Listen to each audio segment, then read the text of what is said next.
দীর্ঘ ৯ বছর পর আজ অনুষ্ঠিত হচ্ছে কিশোরগঞ্জ জেলা বিএনপির ত্রিবার্ষিক সম্মেলন। জেলার পুরাতন স্টেডিয়ামে এই সম্মেলন ঘিরে দলীয় নেতাকর্মীদের মাঝে ব্যাপক উৎসাহ উদ্দীপনা বিরাজ করছে।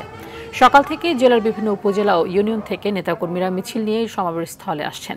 সম্মেলনের প্রধান অতিথি হিসেবে ভার্চুয়ালি যুক্ত হবেন বিএনপির ভারপ্রাপ্ত চেয়ারম্যান তারেক রহমান এবং সম্মেলন উদ্বোধন করবেন দলের মহাসচিব মির্জা ফখরুল ইসলাম আলমগীর।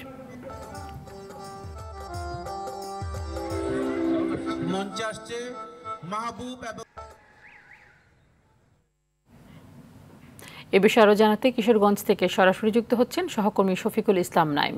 নাইম, সম্মেলন শুরু হয়েছে কিনা এবং আজকের সম্মেলন থেকে নেতাকর্মীদের প্রত্যাশা কি?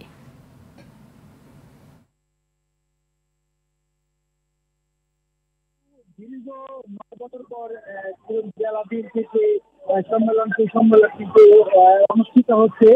এই সম্মেলনকে ঘিরে কিন্তু স্থানীয় যে নেতাকর্মীরা তাদের মনে কিন্তু উৎসাহ ও উদ্দীপনা কাজ করছে। সকাল থেকে কিন্তু জেলার বিভিন্ন উপজেলা এবং ইউনিয়ন থেকে নেতাকর্মীরা কিন্তু মিছিল সহকারে অংশ নিচ্ছেন সমাবেশস্থলে। বিএনপির এই সমাবেশ কিন্তু আপনি জানেন, বিএনপির এই সমাবেশ কিন্তু দুটি অধিবেশনের মাধ্যমে অনুষ্ঠিত হবে। প্রথম অধিবেশন হবে একটি সমাবেশ এবং দ্বিতীয় অধিবেশনের মাধ্যমে কিন্তু ভোটের মাধ্যমে কিন্তু প্রার্থী নির্বাচন করা হবে।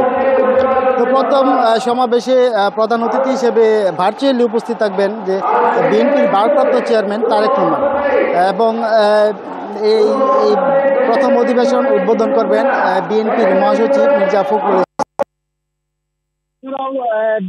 জেলার এবং কেন্দ্রীয় নেতাকর্মীরা উপস্থিত থাকবেন।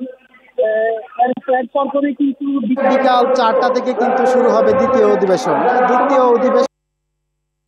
ভোটের মাধ্যমে সভাপতি সাধারণ সম্পাদক নির্বাচন করা হবে। বিকাল ৪টা থেকে শুরু হবে দ্বিতীয় অধিবেশন। ভোট দিলে প্রায় ২,০৯০ জন প্রার্থী। তো কিশোরগঞ্জ থেকে এই ছিল আমাদের সার্ভিস।